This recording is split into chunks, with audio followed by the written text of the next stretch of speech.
ನಿನಗಾಗಿ ಭಾಗ ಹೇಳು. ವಿಕ್ರಮ್ ತುಂಬ ಜೋರಾಗಿ ಬಾಗಿಲನ್ನು ತಟ್ಟುತ್ತಿದ್ದಾನೆ.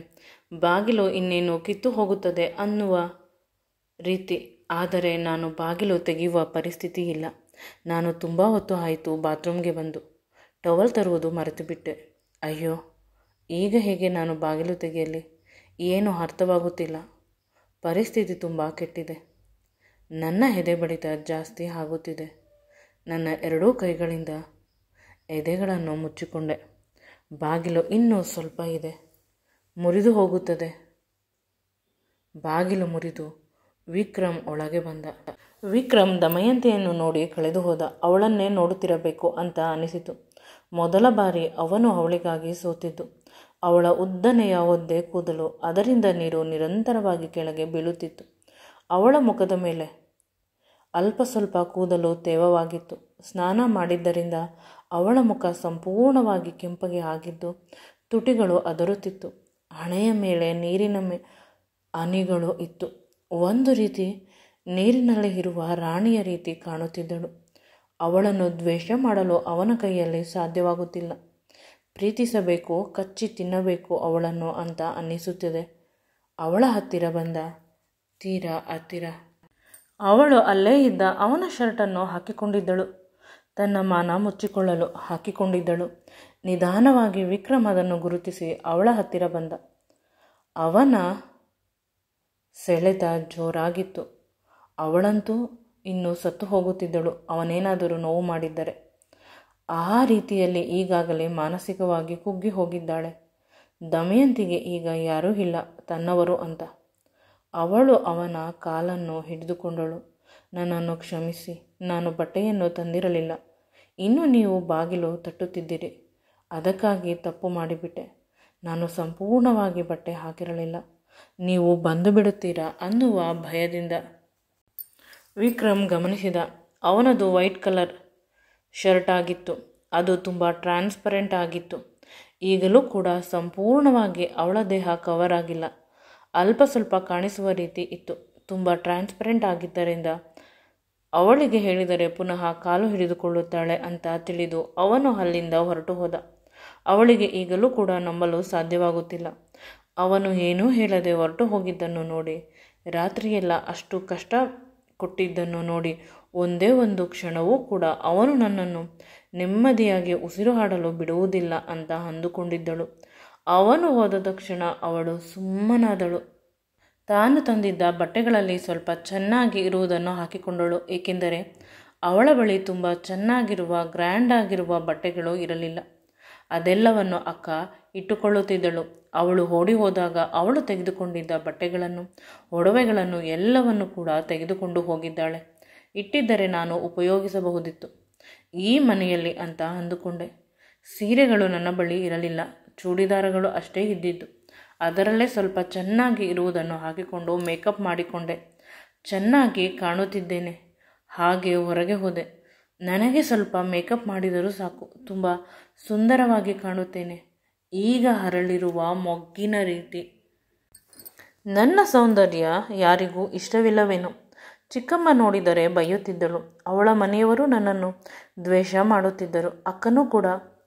ಇಲ್ಲಿ ನೋಡಿದರೆ ವಿಕ್ರಮ್ಗೂ ನನಗೂ ಸಂಬಂಧವೇ ಇರಲಿಲ್ಲ. ಅವನು ಏನು ಅಂತ ನನಗೆ ಸರಿಯಾಗಿ ತಿಳಿದಿಲ್ಲ. ನನ್ನ ಬಗ್ಗೆ ಕೂಡ ಅವನಿಗೆ ಸ್ವಲ್ಪ ಗೊತ್ತಿರಬಹುದು. ಅನಾಥಳು ಯಾರೂ ಇಲ್ಲ ಅಂತ. ಅವನು ಸಿಂಪತಿ ತೋರಿಸಬಹುದಿತ್ತು ಅಲ್ಲವೇ? ಬದಲಿಗೆ ನನಗೆ ಅವಮಾನ ಮಾಡಿದ, ನೋವು ಮಾಡಿದ, ಕಷ್ಟ ಕೊಟ್ಟ. ಒಂದೇ ರಾತ್ರಿಗೆ ನಾನು ಅಷ್ಟೊಂದು ಕಷ್ಟಪಟ್ಟೆ. ಭಗವಂತ, ನನ್ನನ್ನು ಈ ನರಕದಿಂದ ಪಾರು ಮಾಡು. ಸಡನ್ನಾಗಿ ವಿಕ್ಕಿ ಮತ್ತು ಚಿಕ್ಕಪ್ಪ ಇಬ್ಬರು ನೆನಪಾದರು. ವಿಕ್ಕಿಗೆ ಹೇಳಿದರೆ ಏನಾದರೂ ಮಾಡೇ ಮಾಡುತ್ತಾನೆ. ಅವನಿಗೆ ನಾನೆಂದರೆ ಪ್ರಾಣ. ಎದುರುಗಡೆಯಿಂದ ಯಾರೋ ಬರುತ್ತಿದ್ದರು. ನಾನು ಈ ಆಲೋಚನೆಯಲ್ಲಿ ಅವರಿಗೆ ಡಿಕ್ಕಿ ಹೊಡೆದೆ. ಅದು ನನ್ನ ಗಂಡನ ಅಮ್ಮ, ಅಂದರೆ ನನ್ನ ಅತ್ತೆ. ನನ್ನನ್ನು ನೋಡಿ ಮುಖ ಸಿಂಡರಿಸಿಕೊಂಡರು. ಏನು ನಿನ್ನ ಅವತಾರ? ಮದುವೆ ಆದ ಹುಡುಗಿ ರೀತಿ ಇಲ್ಲ, ಪರೋಡಿ ರೀತಿ ಇದ್ದೀಯ. ನಿಮ್ಮ ಮನೆಯಲ್ಲಿ ನಿನಗೆ ಸಂಸ್ಕಾರ ಹೇಳಿಕೊಟ್ಟಿಲ್ಲವೇ ಅಂತ ಧ್ವನಿ ಏರಿಸಿ ಮಾತನಾಡಿದಳು. ಅವಳ ಧ್ವನಿಗೆ ಆ ಮನೆಯಲ್ಲಿ ಇದ್ದವರೆಲ್ಲ ಬಂದು ಬಿಟ್ಟರು. ನಾನು ಕಣ್ಣೀರು ಹಾಕುತ್ತಾ ತಲೆ ಬಗ್ಗಿಸಿ ನಿಂತಿದ್ದೆ. ವಿಕ್ರಮ್ ಕೂಡ ಬಂದ. ಇನ್ನು ನನ್ನ ಕತೆ ಮುಗಿಯಿತು. ಇವನೊಬ್ಬನೇ ಇಷ್ಟು ಕಷ್ಟ ಕೊಟ್ಟಿದ್ದಾನೆ, ಇನ್ನು ಇವರೆಲ್ಲ ಸೇರಿ ನನಗೆ ಇನ್ನೆಷ್ಟು ಕಷ್ಟ ಕೊಡಬಹುದು ಅಂತ ಯೋಚಿಸುತ್ತಿದ್ದೆ. ಎಲ್ಲರೂ ನನ್ನನ್ನು ಬೈಯುತ್ತಿದ್ದರು.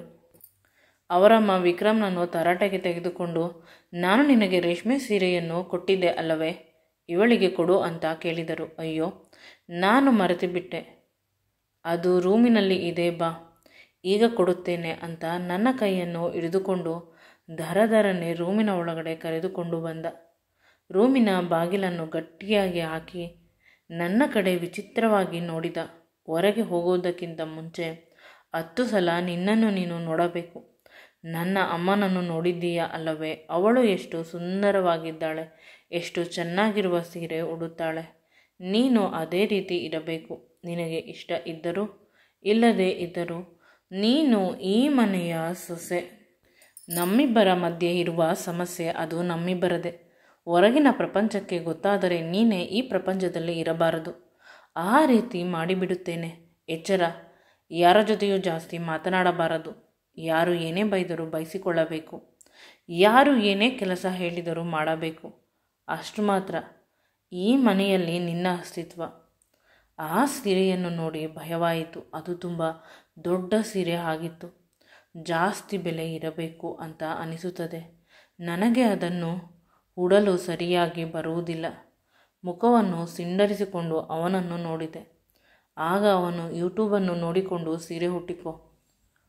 ನೀನು ನಿಧಾನವಾಗಿ ಬಂದರೂ ಕೂಡ ಪರವಾಗಿಲ್ಲ.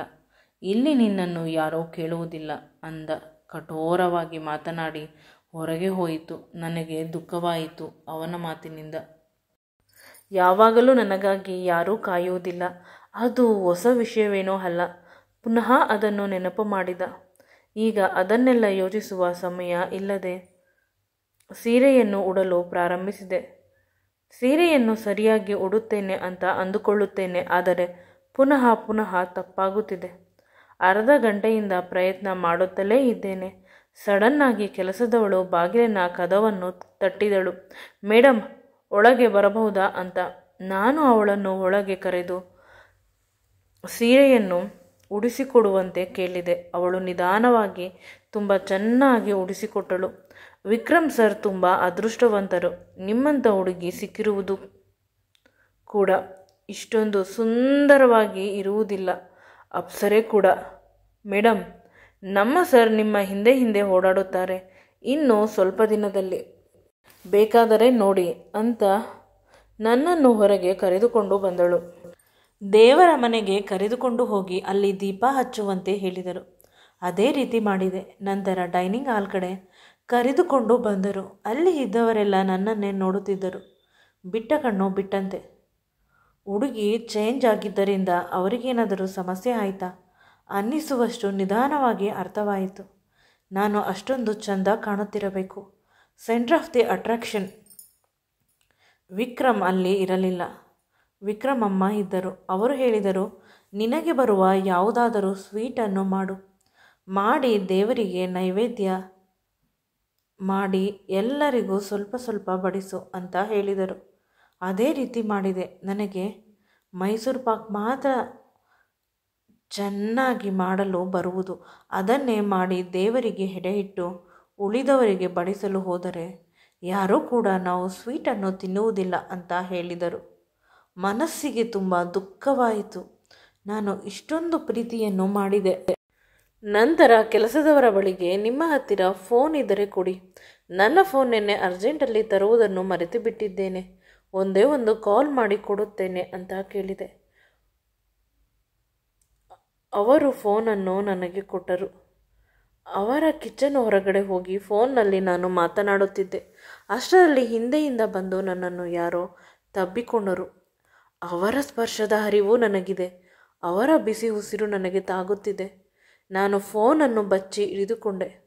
ಅವರಿಗೆ ತಿಳಿದರೆ ಇವರು ನನ್ನನ್ನು ಸಾಯಿಸಿಬಿಡುತ್ತಾರೆ ಅಂತ. ಹೊರಗಡೆ ಯಾರಾದರೂ ಬರುತ್ತಾರೆ ಅನ್ನುವ ಅರಿವು ಇಲ್ಲದೆ ನಾಚಿಕೆ ಇಲ್ಲದವನ ರೀತಿ ನನಗೆ ಮುತ್ತುಗಳನ್ನು ಕೊಡುತ್ತಿದ್ದಾನೆ. ಇಲ್ಲಿ ಏಕೆ ಎಲ್ಲರೂ ನೋಡುತ್ತಾರೆ ಅಂತ ನಾನು ಅವನನ್ನು ನೋಡದೆ ಹೇಳಿದೆ. ಸಡನ್ನಾಗಿ ಅವನಿಗೆ ಆಶ್ಚರ್ಯವಾಯಿತು. ನಿನಗೆ ಹೇಗೆ ಗೊತ್ತು ಇದು ನಾನೇ ಅಂತ ಕೇಳಿದ. ನಿಮ್ಮ ಗಡ್ಡದ ಕೂದಲುಗಳು ಚುಚ್ಚುತ್ತಿವೆ. ನನ್ನ ಕತ್ತಿನ ಹತ್ತಿರ ತುಂಬ ಇರಿಟೇಷನ್ ಆಗುತ್ತಿದೆ.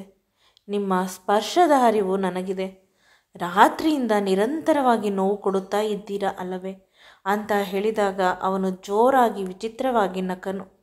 ರಾತ್ರಿಯೆಲ್ಲ ಅಲ್ಲ, ಪ್ರತಿ ರಾತ್ರಿ. ಅದಕ್ಕಿಂತ ಜಾಸ್ತಿ ನಿನಗೆ ಕಷ್ಟ ಕೊಡಲು ಪ್ರಯತ್ನಿಸುವೆ. ನಾನು ಅದರಲ್ಲಿ ಸಕ್ಸಸ್ ಕೂಡ ಆಗುತ್ತೇನೆ. ಅಮ್ಮ ಹಗಲಿನಲ್ಲಿ ಮಾತ್ರ ಸ್ವಲ್ಪ ನನ್ನನ್ನು ಕಂಟ್ರೋಲ್ ಮಾಡುವಂತೆ ಆ್ಯಕ್ಟ್ ಮಾಡುತ್ತಾಳೆ, ಏಕೆಂದರೆ ಕೆಲಸದವರು ಇಲ್ಲವಾದರೆ ಅವಳ ಮಾತನ್ನು ಕೇಳುವುದಿಲ್ಲ. ನನ್ನನ್ನು ನೋಡಿದರೆ ಎಲ್ಲ ಕೆಲಸದವರು ಎದುರುತ್ತಾರೆ.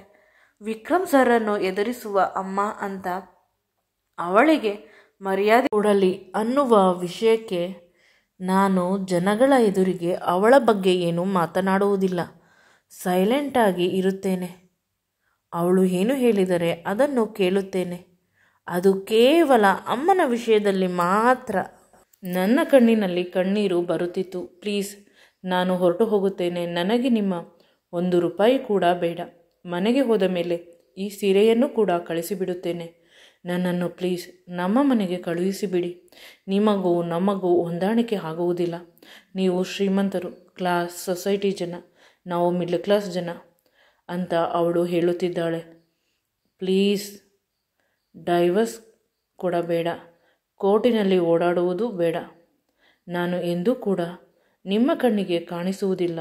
ಊರು ಬಿಟ್ಟು ಹೊರಟು ಹೋಗುತ್ತೇನೆ ಅಂತ ಹೇಳಿದೆ. ಅವನು ಜೋರಾಗಿ ನಕ್ಕ. ನಿನ್ನನ್ನು ನಾನು ಅಷ್ಟು ಈಸಿಯಾಗಿ ಕಳಿಸುವ ರೀತಿ ಇದ್ದಿದ್ದರೆ ಏಕೆ ಮದುವೆ ಆಗುತ್ತಿದ್ದೆ? ನಾನು ಏನು ತಪ್ಪು ಮಾಡಿದ್ದೇನೆ ಅಂತ ಕಣ್ಣೀರು ಹಾಕಿದೆ. ಮುಂದೆ ಗೊತ್ತಾಗುತ್ತದೆ ನೀನು ಎಷ್ಟು ದೊಡ್ಡ ತಪ್ಪು ಮಾಡಿದ್ದೀಯ ಅಂತ. ನಿನ್ನನ್ನು ನೀನೇ ಅಸಹ್ಯಪಟ್ಟುಕೊಳ್ಳುತ್ತೀಯ. ನನ್ನ ಕಣ್ಣುಗಳಲ್ಲಿ ಕಣ್ಣೀರು ನಿಲ್ಲುತ್ತಿಲ್ಲ. ಅದು ಅವನ ಪಾದಗಳ ಮೇಲೆ ಬಿದ್ದರೂ ಅವನು ಹೇಳುತ್ತಾನೆ, ನೀನು ಕಣ್ಣೀರು ಹಾಕಿದ ತಕ್ಷಣ ನನ್ನ ಮನಸ್ಸು ಕರಗುವುದಿಲ್ಲ.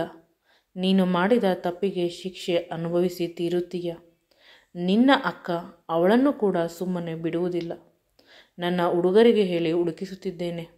ನಿನ್ನ ಚಿಕ್ಕಪ್ಪ 2 ಹೆಣ್ಣು ಮಕ್ಕಳನ್ನು ಕಳೆದುಕೊಂಡು ನರಕ ಯಾತನೆ ಅನುಭವಿಸಬೇಕು. ಆ ಪರಿಸ್ಥಿತಿ ಬರುವವರೆಗೂ ನಾನು ನಿದ್ರೆ ಮಾಡುವುದಿಲ್ಲ. ಅಕ್ಕ ನಿಮಗೆ ಮೋಸ ಮಾಡಿದ್ದಾಳೆ ಸರಿ, ಆದರೆ ನಾನು ನಿಮಗೆ ಏನು ತಪ್ಪು ಮಾಡಿದ್ದೇನೆ? ನಿಮ್ಮ ಬಗ್ಗೆ ನನಗೆ ಸರಿಯಾಗಿ ತಿಳಿದಿಲ್ಲ.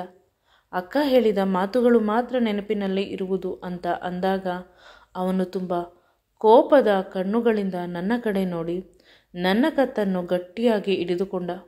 ನಾನು ಕಿರುಚಲು ಪ್ರಯತ್ನಿಸಿದರೂ ಕೂಡ ಆಗುತ್ತಿಲ್ಲ. ಈ ವಿಡಿಯೋ ನಿಮಗೆ ಇಷ್ಟವಾಗಿದ್ದಲ್ಲಿ ನನ್ನ ಚಾನಲನ್ನು ಲೈಕ್ ಮಾಡಿ, ಶೇರ್ ಮಾಡಿ ಮತ್ತು ಸಬ್ಸ್ಕ್ರೈಬ್ ಮಾಡಿ. Thank you.